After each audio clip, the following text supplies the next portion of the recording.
Hello दोस्तों, मैं हूं आपकी एस्ट्रो फ्रेंड मुदित राज। तो चलिए आज हम लोग बात करते हैं 6th हाउस के ऊपर और 6th लॉर्ड के ऊपर। वो डिफरेंट हाउसेस में बैठेंगे तो क्या रिजल्ट मिलेगा। पहली चीज क्या है कि 6th हाउस जो है, 6th हाउस भी क्या इनफैक्ट 6, 8, 12 ये जो 3 घर हैं इनकी बहुत ही एक नेगेटिव रेप्यूटेशन है। उसका कारण क्या है कि इसको हमने सिर्फ उसी से मान लिया है कि 6th हाउस है तो रोग ऋण शत्रु हो गए, 8th हाउस है तो डेथ और लॉन्जेटिविटी हो गई, मतलब इस तरीके की चीजें हमने। हालांकि इनके और अलग कई सिग्निफिकेशंस भी हैं। जैसे सपोज 8th हाउस है तो 8th हाउस हमारी संतान का सुख भाव भी हो गया, मतलब कल को बड़े होके किस प्रकार का उसका घर होगा, गाड़ियां होंगी, घर में उसका पीस ऑफ माइंड कैसा रहेगा वगैरह।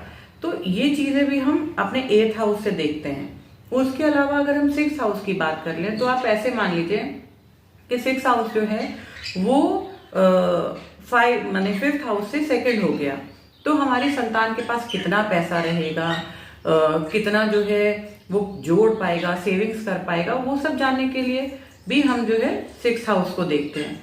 तो इसी तरीके से एक हाउस जो है वो कई सारी चीजों को बताते हैं। अब अगर हम बात कर लेते हैं कि 6th लॉर्ड जो हैं वो 1st हाउस में आ जाते हैं, उस कंडीशन में क्या है।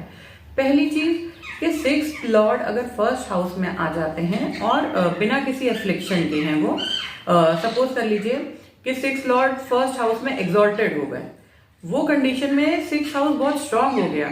ऐसे लोग जो है उनमें सेल्फ हीलिंग पावर होती है, अगर वो बीमार भी पड़ते हैं तो बहुत जल्दी उससे रिकवर कर जाते हैं। ऐसे लोग जो हैं आप ऐसे मान लीजिए कि उनके शत्रु उन पे कभी हावी नहीं होने पाते हैं, मतलब क्योंकि छठे घर के जितने भी सिग्निफिकेशन थे वो स्ट्रांग हो गए। इसी तरीके से उनका जो ननिहाल साइड है वो भी बहुत ज्यादा रिच और प्रॉस्परस होगा। इसी तरीके से सपोज कर लीजिए कि अगर जो 6th लॉर्ड है वो लग्न में आते हैं, डिबिलिटेशन में चले जाएं या रेट्रो हो जाएं या राहु और केतु सैटर्न वगैरह के अफ्लिक्शन में आ जाए, उस कंडीशन में आप देखेंगे कि नेटिव जो है उसको बचपन से ही कोई ना कोई बीमारी वो लगी ही रहेगी। सपोज मान लीजिए बुखार था, बुखार सही हुआ, थोड़े टाइम बाद फिर जुकाम हो गया, फिर सही हुआ तो कुछ और हो गया, मतलब ऐसे जातक जो है वो फ्रीक्वेंटली जो है बीमार पड़ना, दवाइयाँ और ये सब उनका चलता रहता है।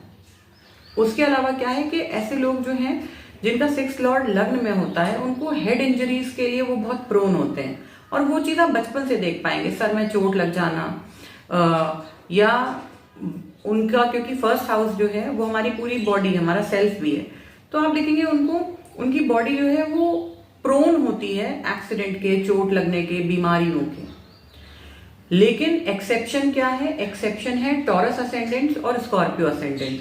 उसका कारण क्या है, क्योंकि जो लग्न के स्वामी बने वही छठे भाव के स्वामी भी बने। जैसे टॉरस असेंडेंट में लिब्रा छठे घर में आती है, उसी तरह स्कॉर्पियो असेंडेंट में एडी 6th हाउस में आता है। तो आप देखेंगे कि ये 2 एक्सेप्शंस होते हैं, अदरवाइज बाकी जो राशियां हैं 10 की 10, उनमें ये प्रॉब्लम आप देखेंगे कि ऐसे लोग बीमार पड़ना और बार बार हॉस्पिटल के चक्कर लगाना, ये सब चीजें उनके साथ लगी रहती हैं। उसके अलावा आप देखेंगे कि अगर 6th लॉर्ड जो है वो वीक एफ्लिक्शन में, जैसे अभी मैंने बोला डिबिलिटेशन में चला जाए, रेट्रो हो जाए, तो आप देखेंगे कि अगर ये वीक या रेट्रो होके लग्न में चले जाते हैं या डिबिलिटेशन में चले जाते हैं और राहु या सैटर्न के प्रभाव में आ जाते हैं, तो ये बहुत ज्यादा कोई बड़ी बीमारी देने में केपेबल है ये प्लेसमेंट। जैसे कैंसर हो गया, ट्यूमर्स हो गए या टीबी हो गया, इस टाइप की बीमारी जो बड़ी बीमारियां होती हैं वो ये प्लेसमेंट देने में केपेबल है। तो चलिए अब हम लोग डिस्कस कर लेते हैं कि अगर 6th लॉर्ड जो है वो 2nd हाउस में हो तो उसका क्या प्रभाव पड़ेगा। पहली चीज, 2nd हाउस क्या है, 2nd हाउस मारक हाउस है। दूसरा और 7वां स्थान जो है वो मारक हाउस होते हैं कुंडली में। 8वां जो है वो लॉन्जेटिविटी को बताता है कि कितनी आयु जो है वो सामने वाले के पास है, वो अष्टम घर बताता है। अब देखिए छठा भाव जो है वो त्रिक भाव है, त्रिक भाव का स्वामी जो है वो जाकर मारक स्थान में बैठ गया। तो अब आप देखेंगे कि ऐसे जो नेटिव्स हैं इनकी लाइफ में बहुत ज्यादा प्रॉब्लम, बहुत ज्यादा स्ट्रगल, फैमिली से ये जितना एक्सपेक्ट करते हैं, फैमिली से उतना प्यार, उतना अफेक्शन इनको मिलता नहीं। उसके अलावा सेकंड हाउस क्योंकि फाइनेंस का भी है, तो आप देखेंगे इनकी फैमिली को कई बार देखा गया है कि फाइनेंशियल इश्यूज जो है वो भी इनकी फैमिली जो है उनको फेस करना पड़ता है एक ना एक टाइम पे आके। उसके अलावा आप देखेंगे कि इन लोगों की लाइफ में जो इनके फैमिली है, जो कुटुंब है, वो लोग इनसे द्वेष रखते हैं, मतलब वो लोग इनसे ईर्ष्या करना शुरू कर देते हैं। कुटुंब का मतलब सेकंड हाउस कुटुंब है, कुटुंब का मतलब हो गया जिसमें चाचा मामा ताऊ सब लोग आ गए, दैट इज कुटुंब। जबकि फोर्थ हाउस वो होता है जो आप खुद बनाते हो आफ्टर मैरिज, लेकिन सेकंड हाउस में सब आ जाते हैं, वो कुटुंब स्थान है। तो आप देखेंगे कि वो लोग इनके साथ बहुत ज़्यादा खुल के बात नहीं करते हैं वो, क्योंकि सेकंड हाउस स्पीच वे होता है। तो इनमें और उनके बीच में एक कम्युनिकेशन गैप होता है इस नेटिव और इसकी फैमिली के बीच में। बचपन में भी आप देखेंगे कि ऐसे बच्चे जो हैं वो देर से बोलना शुरू करते हैं, क्योंकि सेकंड हाउस स्पीच है। ये लोग देर से बोलना या हकला के बोलना, तुतला के बोलना, तो स्पीच से जुड़ा हुआ इनको कोई ना कोई प्रॉब्लम रहता है। उसके अलावा ऐसे नेटिव्स जो हैं आप देखेंगे इनको दांतों से जुड़ा हुआ प्रॉब्लम, क्योंकि सेकंड हाउस जो है हमारे टीथ भी हैं, इनको दांतों से जुड़ा हुआ प्रॉब्लम आप देख सकते हैं कि लाइफ लॉन्ग इनको रहता है। अगर दांतों से जुड़ा हुआ प्रॉब्लम नहीं भी रहेगा तो आप देखेंगे इनके टीथ पैटर्न जो है वो एक साथ एक लाइन में ना हो कि दांत थोड़े आगे पीछे हो सकते हैं। या अगर ये पॉसिबिलिटी भी नहीं है तो तीसरा आप देखेंगे कि ये लोग खाना खाने का इनका कोई टाइम नहीं होता है। दोपहर का खाना ये 2 बजे भी खा सकते हैं, तो कहीं कभी 5 बजे भी खा सकते हैं। सुबह का ब्रेकफास्ट ये किसी दिन 8 बजे भी कर सकते हैं, तो किसी दिन 11 बजे भी कर सकते हैं। मतलब इनका मील जो है वो एक फिक्स टाइम पे ये लोग नहीं लेते हैं, जिसकी वजह से इनको प्रॉब्लम रहती है। उसके अलावा आप देखेंगे कि इनका विजन, मतलब ये लोग आपको ज़्यादातर चश्मा या लेंसेज लगाए हुए मिलेंगे, और काफ़ी यंग एज से इनको आईसाइट का प्रॉब्लम हो जाता है, क्योंकि सेकेंड हाउस जो है वो हमारा आईसाइट भी है। देखिए उसके अलावा क्या है कि सेकेंड हाउस जो है वो 7th हाउस से अष्टम है, माने आपके जीवन साथी की जो आयु की गणना है, जो लॉन्जेटिविटी है, वो आपका सेकेंड हाउस बताता है। तो कई बार सेकेंड हाउस में अगर 6 लॉर्ड बैठते हैं और वो एफ्लिक्शन में आ जाएं या मेलिफिक इन्फ्लुएंस में आ जाएं, राहु सैटर्न केतु वगैरह के, तो आप देखेंगे कि इन प्लैनेट्स की दशा अंतरदशा में इस नेटिव के लाइफ पार्टनर जो है उसको मृत्यु तुल्य कष्ट मिलते हैं। मृत्यु तुल्य कष्ट हो सकते हैं, या उनके जीवन में बहुत बड़ा ट्रांसफॉर्मेशन, क्योंकि 8वां घर ट्रांसफॉर्मेशन का भी है। जरूरी नहीं है कि मृत्यु तुल्य कष्ट मिले, हो सकता है कि कुछ ऐसा हो उनके जीवन में कि उसके बाद उनका जीवन का पूरा जो जैसे चल रहा था वो बिल्कुल 360 डिग्री बदल जाए। या कई बार रेयर केसेस में ये भी देखने में आता है कि जब भी 6 लॉर्ड सेकंड में हो और एफ्लिक्शन में हो बहुत ज़्यादा, और दशा अंतरदशा आ जाए उस प्लैनेट की, तो स्पाउस की डेथ को भी ये प्लेसमेंट दिखाता है। तो आप केवल अपना चार्ट देख के और इस चीज़ से डरने की ज़रूरत नहीं है। इसके लिए आपको बहुत सारी चीज़ें और भी कंसिडर करनी पड़ती हैं। तो केवल यहाँ पे वीडियो सुनने के बाद अपने चार्ट में इसे लगा के देख के परेशान मत होइए। अगर किसी के चार्ट में ऐसा प्लेसमेंट है तो अगर फिर भी आपको डाउट है तो आप किसी अच्छे एस्ट्रोलॉजर से कंसल्ट कर सकते हैं, क्योंकि सिर्फ एक ही प्लेसमेंट के बेसिस पे आप प्रिडिक्शन नहीं कर सकते। तो मेरा आप सबसे यही रिक्वेस्ट है कि इस चीज़ को सुनकर बहुत ज़्यादा परेशान ना हो अगर किसी के चार्ट में ऐसा प्लेसमेंट है। तो कहते हैं कि 6 लॉर्ड जो है अगर 3rd हाउस में आ जाए, उस कंडीशन में वो क्या प्रभाव देता है किसी जातक की कुंडली में। पहली चीज़ कि 3rd हाउस जो है वो भी उपच्य हाउस है, और 6th हाउस जो है वो भी उपच्य हाउस है। तो 6th हाउस का लॉर्ड अगर 3rd हाउस में आके बैठता है तो ये बहुत खराब चीज़ नहीं है।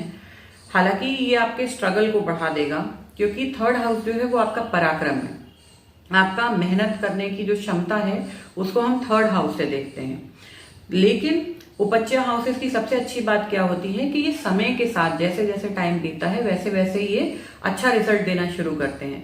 इनिशियल लेवल्स पे ये होता है कि ये नेटिव को परेशान कर सकते हैं, ज़्यादा स्ट्रगल, ज़्यादा मेहनत, जबकि यहाँ ही पे 3rd हाउस में अगर आपके बेनिफिक प्लैनेट बैठ जाए तो बेनिफिक प्लैनेट आपको वही चीज़ आराम से दे देगा, जबकि मेलेफिक प्लैनेट जो है वो आपको उसी चीज के लिए बहुत ज्यादा एड़ी जूते रगड़वाने के बाद वो आपको उस चीज का रिजल्ट देता है।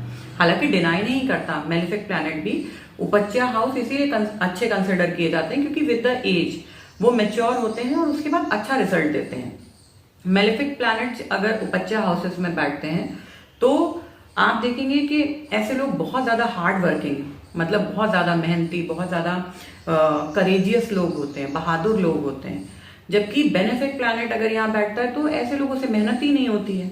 जैसे मान लीजिए जुपिटर आ जाए, वीनस हो जाए, मून हो जाए, तो आप देखेंगे ऐसे लोगों से मेहनत नहीं होती है। और सबसे अच्छी बात क्या है कि इनको मेहनत करने की जरूरत भी नहीं पड़ती, अपॉर्चुनिटी खुद इनके पास आ जाती है। उसका कारण क्या है कि सामने जो है वो 9th हाउस है। 9th हाउस को, 3rd हाउस का बैठा हुआ प्लैनेट 9th हाउस को देखता है। बेनिफिक प्लैनेट जब 9th हाउस को देखता है तो वो भाग्य जो है, भाग्य में वृद्धि करता है, तो इनको हर चीज अपने भाग्य से मिल जाती है। तो आप देखेंगे कि 3rd हाउस में जो मेलेफिक्स हैं वो आपसे बहुत मेहनत करवाने के बाद आपको रिजल्ट देंगे। अब देखिए इसमें भी ये चीज है कि आपके पिछले जन्म के अच्छे या बुरे कर्मों की वजह से ही आपको आपका ये चार्ट जो है इस लाइफ में वो मिलता है। अगर किसी के 3rd हाउस में बेनिफिक है, मतलब उसने उस हाउस से जुड़ा हुआ कुछ अच्छा काम किया था जिसकी वजह से इस लाइफ में उसको हर चीज कम मेहनत करके अवेलेबल हो जाएगी। जबकि वही चीज जिसके चार्ट में मेलेफिक है उसे ज्यादा मेहनत करके अचीव होगी, लेकिन अचीव दोनों ही लोगों को होगी, डिनाई किसी को भी नहीं करता उपज्या हाउस। उसके अलावा आप देखेंगे 3rd हाउस क्या है।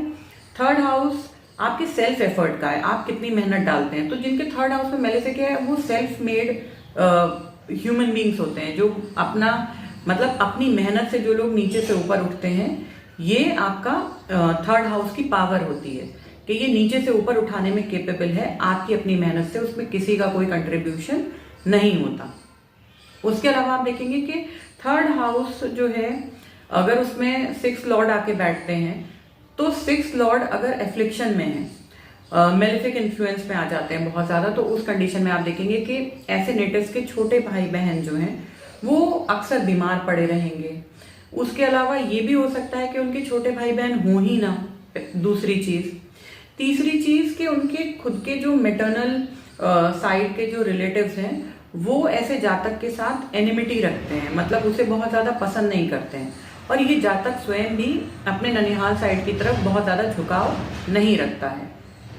उसके अलावा क्या है कि आप देखेंगे कि ऐसे जो हैं नेटिव्स जिनका 6th लॉर्ड 3rd हाउस में आके बैठता है और अगर वो कोई मेलेफिक प्लैनेट हो जाए, उस कंडीशन में इनके नेबर्स, इनके ब्लड रिलेटिव्स, इनका जो near and dear friend circle है, वो लोग जो हैं वो लोग भी बहुत ज्यादा ऐसे लोगों को पसंद नहीं करते हैं। मतलब ये लोग मोर और लेस थोड़ा सा आइसोलेशन में रहते हैं, इन्हें खुद भी वही चीज पसंद होती है। और क्योंकि इन लोगों की स्पीच इतनी स्ट्रेट फॉरवर्ड होती है, क्योंकि 3rd हाउस हमारे बोलने का तरीका है, 2nd हाउस हमारी स्पीच है और way of speaking 3rd house है। जब यहाँ पे मेलेफिक प्लैनेट आ जाता है तो आप देखेंगे बहुत हार्श बोलना, सीधे स्ट्रेट फॉरवर्ड मुंह पे बोल देना किसी के, उसको अच्छा लगे नहीं लगे।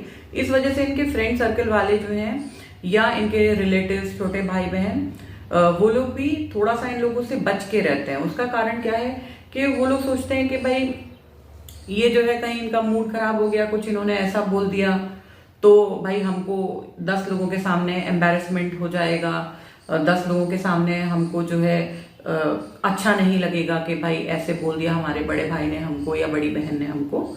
ये कंडीशन भी देखने में आती है अगर 3rd हाउस में 6th लॉर्ड आ जाए और मेलेफिक इन्फ्लुएंस में हो जाए। उस कंडीशन में तो आप देखेंगे कि छोटे भाई बहनों से आदमी की बनेगी ही नहीं। अगर बेनिफिक प्लैनेट है भले ही वो मेलेफिक इन्फ्लुएंस में है, तो आपकी अपने भाई बहनों के साथ ठीक ठाक चलती रहेगी, टूटेगी नहीं रिलेशनशिप, या पड़ोसियों के साथ ठीक ठाक चलता रहेगा, टूटेगा नहीं संबंध। लेकिन वही मेलेफिक के ऊपर अगर और ज्यादा मेलेफिक इन्फ्लुएंस आ जाता है, वो कंडीशन में आप देखिए कि ऐसे लोगों के ना अड़ोसी पड़ोसी उनसे बात करना पसंद करते हैं, ना भाई बहन बात करना पसंद करते हैं, ना उनके यार दोस्त उनसे बात करना पसंद करते हैं। तो उस कंडीशन में ये थोड़ा सा प्रॉब्लमैटिक हो जाता है। अदरवाइज आप देखिए कि थर्ड हाउस जो है वो इतना मैजिकल हाउस है। उसका कारण क्या है? थर्ड हाउस आपका नाम है, आपके कंधे हैं, आपके शोल्डर पे लगने वाले मेडल्स, मतलब आपका अचीवमेंट भी थर्ड हाउस है कि आप अपने जीवन में क्या अचीव करोगे। देखिए जिनके बेनिफिक प्लैनेट्स हैं वो अपने जीवन में बहुत ज्यादा कुछ अचीव करने की इच्छा नहीं रखते। मैं ये नहीं कह रही कि नहीं करते, लेकिन उनको इच्छा ही नहीं होती है कुछ अचीव करने की। उसका कारण अभी मैंने आपको बताया था कि हम अपने अच्छे या बुरे कर्मों की वजह से प्लेसमेंट लेके आते हैं। अब वो थर्ड हाउस में बेनिफिट लाए हैं, इसका मतलब उन्होंने उस हाउस से जुड़े हुए बहुत सारे अच्छे कर्म पीछे करे हुए हैं अपने जीवन में। इस वजह से इस लाइफ में उनको उस हाउस पे बहुत ज्यादा फोकस नहीं करना है। तो आप देखेंगे कि थर्ड हाउस में जिनके बेनिफिक प्लैनेट्स होते हैं वो बहुत हाईली एम्बिशियस लोग नहीं होते, बहुत संतोषी लोग होते हैं कि ठीक है जो है बढ़िया है। लेकिन जिनके मेलेफिक प्लैनेट्स होते हैं उनको वो संतोष नहीं होता है। वो क्या होता है कि हमको और आगे बढ़ना है, हमको और मेहनत करनी है। मतलब नेगेटिव सेंस में नहीं है ये चीज। देखिए मेलेफिक है तो वो अपने जो उनका तरीका है वो आपको उसी तरीके से रिजल्ट देंगे। अच्छा देंगे तो भी वो इस तरीके से देंगे। जैसे आप मान लीजिए टीचर है, एक टीचर ऐसा है जो प्यार से बच्चे को पुचकार के समझाता है और दूसरा टीचर ऐसा है जो डंडा लेके मार के फिर समझाता है, लेकिन चाहते दोनों ही आपका अच्छा है। उसी तरीके से आप मेलेफिक को समझ लीजिए। तो आई होप ये चीज आपको क्लियर हुई होगी कि बेनिफिक अगर थर्ड में बैठते हैं तो आदमी को बहुत ज्यादा एम्बिशियस नहीं बनाते, जबकि मेलेफिक बनाते हैं। और उसका नतीजा क्या होता है कि थर्ड हाउस में जिनके मेलेफिक्स होते हैं वो लाइफ में बहुत ऊंचा राइज करते हैं, बहुत पैसा बनाते हैं और खुद के दम पे बनाते हैं। जबकि थर्ड हाउस में बेनिफिक वाले जो हैं वो कहते हैं कि ठीक है, हमारा अगर हमको 1 लाख मिल रहा है, 50,000 मिल रहा है महीने का, हम उसमें खुश हैं, हमारा कोई बहुत ज्यादा। जबकि ये लोग हैं अगर इनको 1 लाख मिलता है, जिनके थर्ड हाउस में मेलेफिक्स होते हैं, वो लोग कोशिश करते हैं, मेहनत करते हैं कि हमको 1 लाख से 2 लाख कैसे करें हम, या 2 लाख से 20 लाख कैसे बनाएं हम। तो ये माइंडसेट का जो है अंतर आ जाता है, क्योंकि मेलेफिक्स जो है वो मटीरियल चीजों को ज्यादा बढ़ाते हैं, जबकि बेनिफिक्स जो है वो नॉन मटीरियल चीजों को बढ़ाते हैं। जैसे थर्ड हाउस में बेनिफिक है तो ऐसे लोगों के रिश्तेदार बहुत प्यार करेंगे इनको, इनके अड़ोसी पड़ोसी इनसे बहुत प्रेम से व्यवहार करेंगे, इनके अपने छोटे भाई बहन इनसे बहुत ज्यादा स्नेह रखेंगे। जबकि मेलेफिक वाले का मैंने आपको बताया कि कोई जो है उनसे बात करना पसंद नहीं करता। तो दोनों के प्लस एंड माइनस हैं। अगर आपके चार्ट में मेलेफिक है तो आपको बहुत ज्यादा मेहनत करनी है। अगर आप काम करने से मन चुराएंगे तो फिर आपका जो भाग्य है वो कभी राइज नहीं होगा, क्योंकि तीसरे घर के पास ही 9वें घर को अनलॉक करने की जो चाबी है वो तीसरे घर के पास है। अगर 9वां घर ताला है तो तीसरा घर चाबी है। आप कितना एफर्ट डालोगे तब आपका भाग्य जो है वो खुलेगा। इसीलिए मेलेफिक प्लैनेट्स अगर आपके थर्ड हाउस में है तो आप बहुत ज्यादा पराक्रम कीजिए, मेहनत कीजिए। एक बार में कामयाबी नहीं मिलती, बार बार ट्राई कीजिए, क्योंकि जो उपज्य हाउसेस हैं ये किसी चीज को डिनाई नहीं करते, लेकिन हाँ थोड़ा सा डिले कर देते हैं। वो तब तक वेट करते हैं जब तक आपके अंदर उस चीज को ग्रास्प करने की मैच्योरिटी ना आ जाए। तो आई होप मेरा ये वीडियो आपको पसंद आया होगा। हम लोग आगे के 3 हाउसेस अगली वीडियो में कवर करेंगे। तब तक के लिए इसी तरह आप मेरे चैनल को सब्सक्राइब कीजिए, मेरी वीडियोस को लाइक कीजिए और शेयर कीजिए, और अपने सुझाव मुझे कमेंट करके जरूर बताइए।